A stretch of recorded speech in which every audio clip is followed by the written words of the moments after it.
era serba digital seperti saat ini, para mahasiswa lebih memilih untuk belanja makanan secara online. Ditambah, kesibukan yang mereka jalani membuat mereka memilih makanan junk food ketimbang masak sendiri. Junk food adalah makanan yang memiliki nilai gizi yang sangat rendah. Kadang, makanan ini sering disebut dengan makanan yang kaya akan kalori kosong. Terkadang, masyarakat salah mengartikan antara junk food dan fast food. Makanan fast food sendiri memiliki arti sebagai makanan yang bisa kita temui di restoran dan dirancang untuk menyajikan pesanan dengan cara secepat mungkin. Dengan begitu, sangat berbeda jauh antara junk food dan fast food. Dari artinya saja, memiliki perbedaan yang sangat signifikan. Saya akan menyebutkan contoh-contoh dari makanan junk food agar para penonton bisa mengetahui dan bisa membedakan antara makanan junk food dan fast food. 1. Roti. Roti yang dibuat dari tepung terigu bisa dikategorikan sebagai junk food. 2. Sereal untuk sarapan. Biasanya terbuat dari gandum, oat, beras atau jagung, dan biasanya makanan ini sangat disenangi oleh anak-anak karena ternyata tinggi akan kandungan gula. Namun, sereal ini ternyata rendah akan serat. Bisa kita lihat di sini, sereal yang dijual di supermarket mengandung gula yang cukup tinggi, apalagi ini dikonsumsi untuk anak-anak dan para remaja. 3. Gorengan dan makanan yang dibakar dalam waktu lama.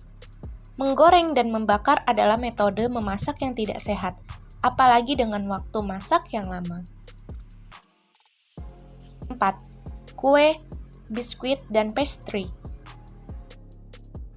Bagi para mahasiswa, makanan junk food adalah makanan yang lezat, praktis, dan murah, sehingga bisa menghilangkan rasa lapar mereka.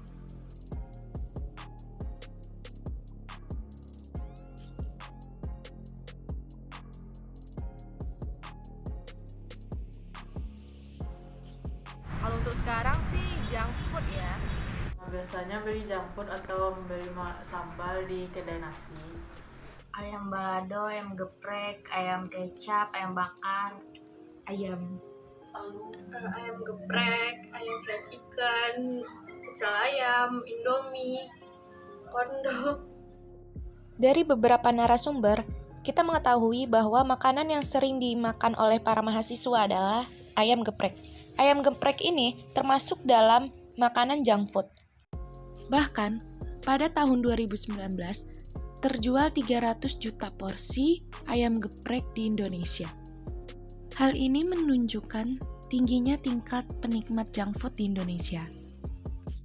Tidak heran lagi jika para mahasiswa dan mahasiswi kos lebih memilih junk food ketimbang masak sendiri, karena junk food lebih praktis dan lebih enak daripada makanan bergizi. Dari kakak pribadi nih ya, lebih memilih junk food atau masak sendiri? Kalau untuk sekarang sih pilihannya junk food ya. Sebagai anak kos, Junk food. Dan kita bisa lihat bahwa makanan junk food menawarkan harga yang murah. Sepanjang Jalan Cendrawasih, saya mensurvei bahwa makanan yang ditawarkan di sana hanyalah junk food. Jarang sekali makanan sehat yang ditawarkan di sana. Dan menu yang ditawarkan adalah menu junk food. Saya mencoba mendatangi kantin di area Gedung Fish.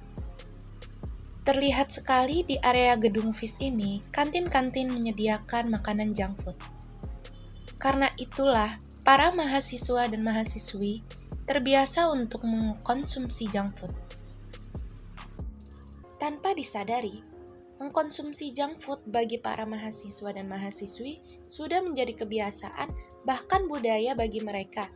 Oleh sebab itu, mengkonsumsi junk food di era modernisasi seperti saat ini merupakan bagian dari budaya masyarakat konsumtif. Kemarin saya mengikuti salah satu dari narasumber kita untuk membeli makanan ketika sarapan. Bisa dilihat sepanjang jalan hanya menawarkan makanan junk food. Di sini narasumber kita memilih sarapan adalah burger. Menu-menu yang ditawarkan di kedai burger ini adalah menu-menu junk food yang belum tentu bisa memenuhi nutrisi bagi narasumber kita.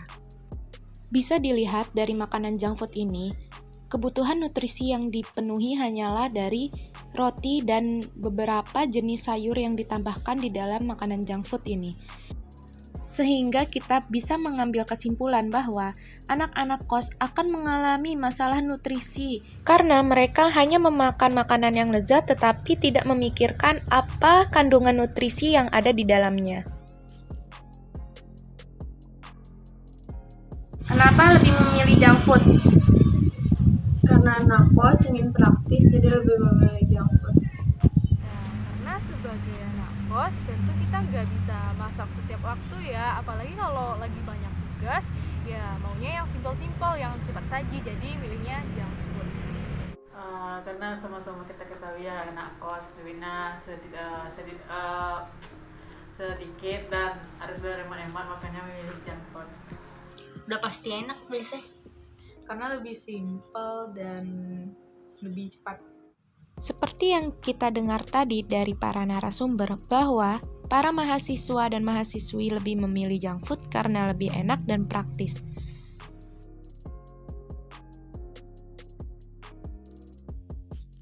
Jadi apa yang mempengaruhi kakak sehingga kakak lebih memilih makan junk food dibandingkan dengan masak sendiri? Ya karena lebih cepat ya, lebih hemat waktu dan enak tentunya. Pertama karena waktu sih, nggak ada waktu untuk masak, jadi lebih milih yang lebih praktis. Karena faktor lingkungan dan faktor kebiasaan orang-orang sini, dan salah satunya juga tidak ada kompor di kosan. Junk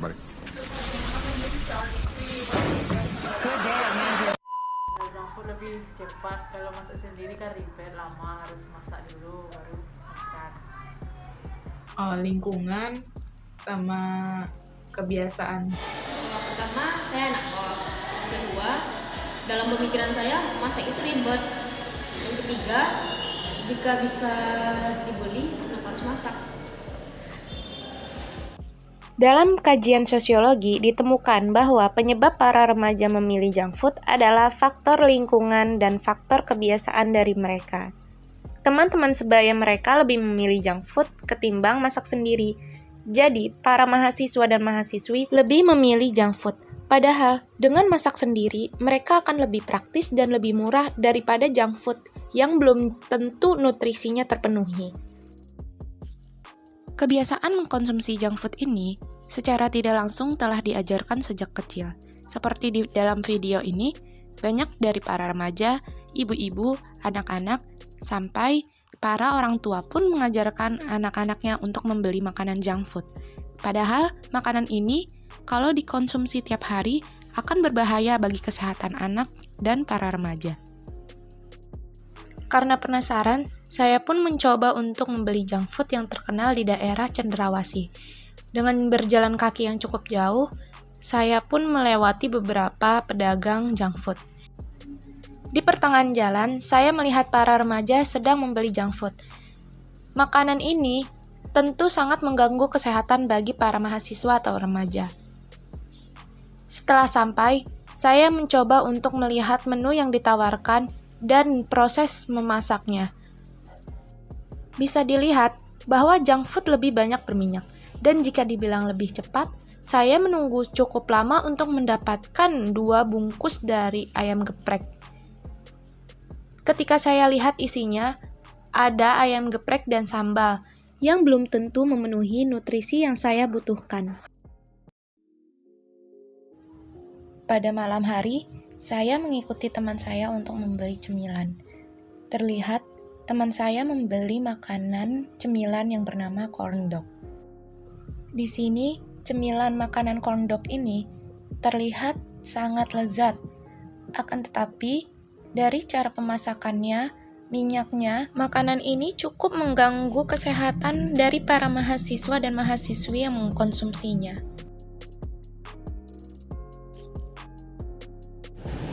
Pernah. Pernah. Pernah. Apa tuh?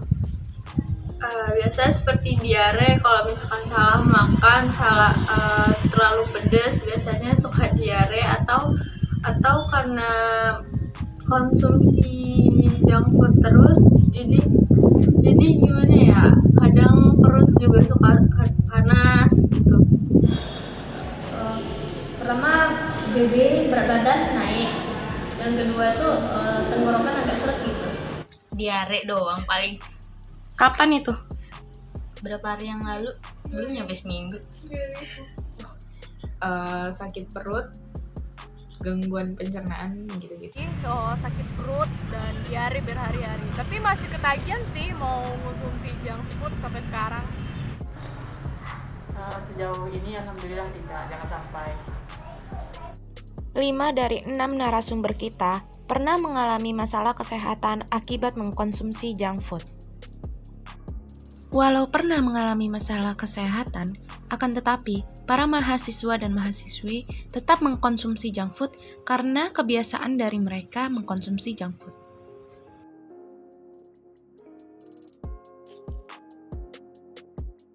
Nggak, bahaya dari junk food itu apa? Ya nggak begitu tahu sih, tapi mau gimana lagi, udah ketagihan gitu.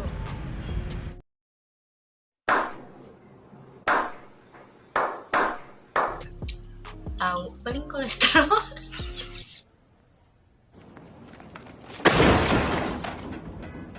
Bahaya dari junk food bisa menyebabkan kanker, mungkin penyakit berbahaya. Tahu. Tapi saya tetap mengkonsumsi junk food karena enak. Makanan siap saji atau junk food memang memiliki rasa yang enak, namun jenis makanan ini mengandung tinggi kalori dan sedikit nutrisi. Tidak hanya itu, kebiasaan mengonsumsi makanan siap saji juga berkaitan dengan peningkatan risiko penyakit jantung, obesitas, diabetes, hingga kanker. Terlebih, makanan junk food yang sering dikonsumsi oleh masyarakat Indonesia bersifat minyak-minyakan atau goreng-gorengan. Ini meningkatkan resiko penyakit jantung. Iya, yang dikasih itu pun dikasih sampai ke kos nggak dimakan. Iya, emang gak selera makan.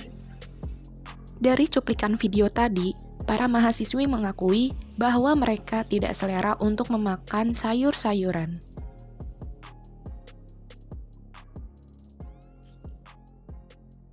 Jadi, apa upaya yang kakak lakukan untuk meningkatkan nutrisi kakak? Yang pertama-tama tentu kita meminum air putih secukupnya ya, biar nggak dehidrasi. Terus mengkonsumsi buah juga dan sayuran juga. Itu doang. Sekali-sekali saya beli jus alpukat, terus jeruk, semangka, dan sekali-sekali saya juga masak sayur. Dengan beli buah sekali-sekali atau beli susu. Makan sayur sama makan buah. Cara Anda mendapatkan buah dan sayur dari mana? Dari tempat penjualnya.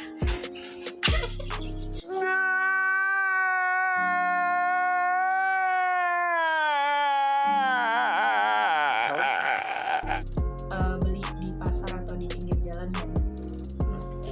Ditambah vitamin sama beli jus-jus buah aja sih. Bisa kita lihat bahwa di supermarket banyak menyediakan makanan-makanan yang kaya akan gizi dan nutrisi, seperti susu, sayuran, buah-buahan, telur, sehingga tidak ada alasan lagi bagi para mahasiswa untuk lebih memilih junk food daripada masak sendiri. Di sini teman saya memenuhi nutrisinya dengan membeli keju. Jadi, bagi para mahasiswa dan mahasiswi, lebih baik mengurangi makanan-makanan junk food seperti sereal dan mie untuk menjaga kesehatan dan meningkatkan nutrisi, sehingga bisa fokus belajar dan menimba ilmu. Kesimpulannya adalah, faktor penyebab para mahasiswa dan mahasiswi lebih memilih junk food karena faktor kebiasaan dan faktor budaya yang ada di masyarakat.